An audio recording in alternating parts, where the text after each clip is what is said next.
Hello Moglets, today we are unboxing this pre-built PC, gonna check if it's worth it. Bones told me I need to tidy up my room because it was messy. I don't know man, looks pretty good to me. All nice and clean. And we also have a box opener this time.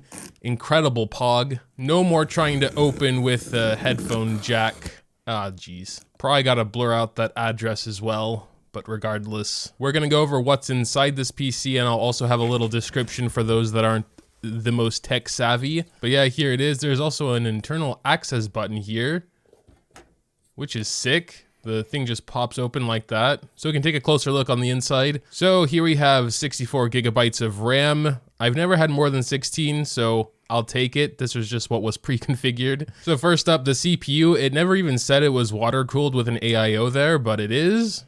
And I think that's pretty dope. And the CPU behind there is a 10900K from Intel. I was actually planning on going AMD, but again, this was what was available with a 3080 in it. Of course, we also have the RTX 3080, as you could probably guess from the title. This is basically the top of the line graphics card. There's a 3090, but you don't get that much more performance for an incredible price. And I'm actually surprised there's a decent power supply in here. That's a Corsair 750 watt 80 plus platinum, which is pretty dope. Usually in pre-builts, they kind of skimp out on the power supply. This is a massive graphics card though, and as you can see there, they also have a little support bracket for it, which I thought was cool as well. In the back, we have the standard ports, but also USB-C, which I really like. You know, the standard graphics card ports as well, Ethernet, blah, blah, blah. Bunch of USB-A ports. Got a little RGB fan down there as well, and then the Omen logo is RGB as well. Here we have some more angled ports. Headphone, microphone, power button, USB-A's. Here's the first power on test. It's a little noisy, honestly, for now at least. Usually that's just how it is, and then they get a little bit quieter. Over here, you can see all the RGB, although since I have that facing, you know, the leg of the desk, and I won't even see it anyway, I'm probably gonna turn that off just to save a tiny bit of power. And yeah, that bracket, that's a good idea. I was always worried about like GPU sag, especially with these massive cards, so I'm happy they included that.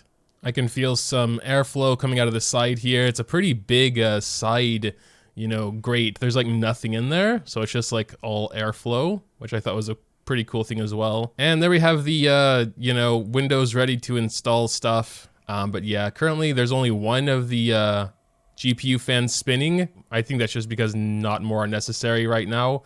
I was trying to figure out the brand of the 3080, but I guess it's Omen branded. I didn't know there were Omen branded 3080s, but whatever. There's also a weird black rectangle down there. At first I thought that was the NVMe drive, but I found that elsewhere. So I'm not sure exactly what that is, or Z. I don't know if it's even upside down or not.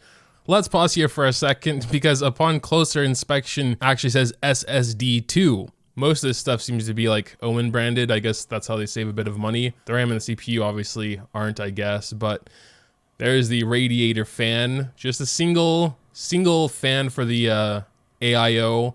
I usually don't like those, but there's not really much more space in this case. It's a bit smaller than I thought it was. And over here we have an old school 2 terabyte HDD where I can just store my footage, I guess, for now. I'm probably gonna upgrade that later to an SSD and increase the storage a bit. But I also have a NAS now, so I don't need that much onboard storage since I can put a lot there. Yeah, here I believe is the NVMe drive under the heatsink.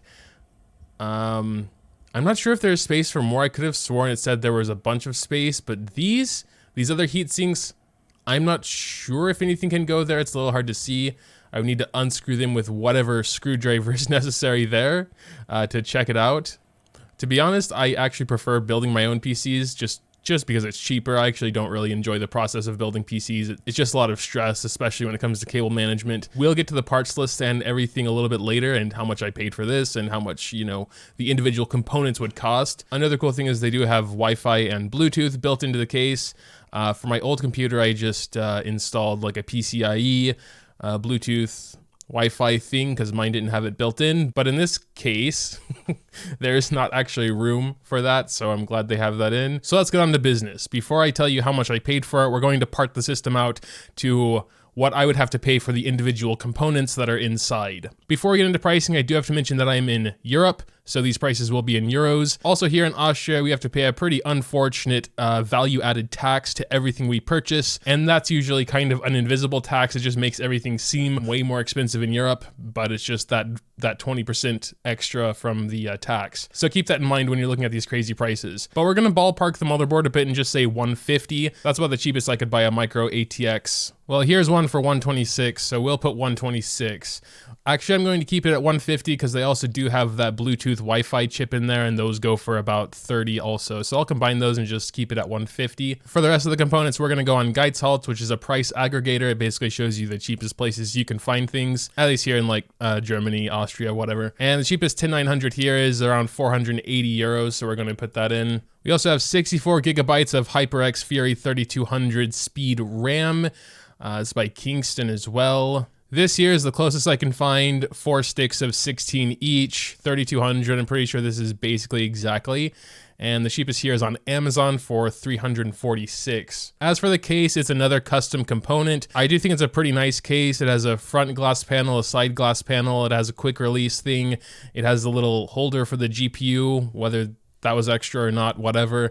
We'll throw that into the case cost. It's just a really nice looking case, you know, with the RGB on the front, the, you know, RGB fan. In my little notes, I put it as a value of 100 euros, and I think that's fair. You can find some decent, cheaper cases.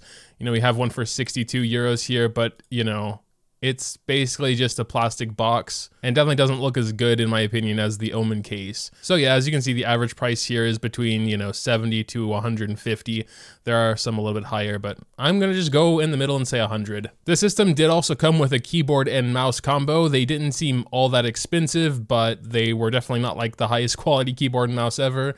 It was just in case, I guess, you didn't have one when you got the PC, so you could actually do something on it. I'm gonna give that a combined total value of about 40 euros. For the power supply, I couldn't find the exact Cooler Master model, so we're gonna go for any 750 watt platinum, like this Corsair here, for 150. I'm gonna say that's about the price you'd pay for an 80 plus platinum 750 watt. There's also a 500 gigabyte NVMe SSD in here. The prices have fallen actually quite a bit, but yeah, you would expect to pay anywhere from 60 to 70. There's also one for 120, but that's kind of out of the norm. And there are some more expensive ones down here. We're gonna say 70 for the NVMe 500 gigabyte. There's also a 2 terabyte HDD in here. Those are very cheap in the meantime. I'm just gonna go on Amazon because that was getting a little confusing, but yeah, okay, so here we can see cheapest is going to be about 50, I suppose, but most are closer to 60 or 70. So we're going to go ahead and say 60 for the hard drive. It also does come with Windows 10 Home, which yes, you can buy from a shady website for a lot cheaper. And I'll be honest, I have done that once. But if I'm going to build a more or less top of the line system, I'd probably just do it the normal way from Microsoft. It is way more expensive, so I can understand. And I'm pretty sure you don't even necessarily need to download this. You can use Windows without like activating it, but I wouldn't want to do that personally. But that is the value added to the PC, knowing that you have a normal, not potentially scammed from someone else's credit card activation key, and that is 145. All that's left now, I believe, is the RTX 3080. You can see the total price on screen. I am also going to tack on an assembly cost of 100 euros. I do value this, especially since the cables seem to be managed rather well, and that's a whole ass headache I don't have to deal with. So basically for parts and services, that brings the total to 1,641 euros. Here we can see on the shopping tab, there's one for 1,600 euros. That's POG, that's actually the price of the rest of the system. Here's one from an actual Austrian retailer, E-Tech, for 1,500. It's the Asus Tough as well, which I thought was a sort of, you know, budget brand. But yeah, 1,500 euros here at a, you know, normal ass Austrian shop. Also, the shipping status is just pre-order now, not you'll get it in a couple days or you'll get it in a week. Just pre-order it. I have actually purchased things from E-Tech. It's not like a scam website. I got my things, but yeah, that's kind of ridiculous. Here's another normal online shop, D-Tech this time, also 1,500. Also, jetzt vorbestellen, which means pre-order. And the ones on StockX, I don't know if these are even buy it now prices, because, you know, it kind of works like a bidding system, sort of like eBay. But yeah, I digress. The cheapest you can actually even pre-order, and who knows when you would even get them, is approximately 1,500 euros, as you can see here. And that would bring our total to over 3,100 euros. I paid 22.50 for it. I actually got the RTX 3080 inside this thing for 609 euros, So at the end of the day, I definitely think it was worth it for me. I didn't need 64 gigabytes of RAM. I may have even gone AMD if I had built my own, but I didn't find any AMD systems with a 3080 in it, especially not for 2,200 euros. I was quite surprised to come across that deal. This was from MediaMarkt, which is a pretty popular shop here in Austria, I guess also Germany, and they also had a pretty much store-wide 10% discount off of one purchase.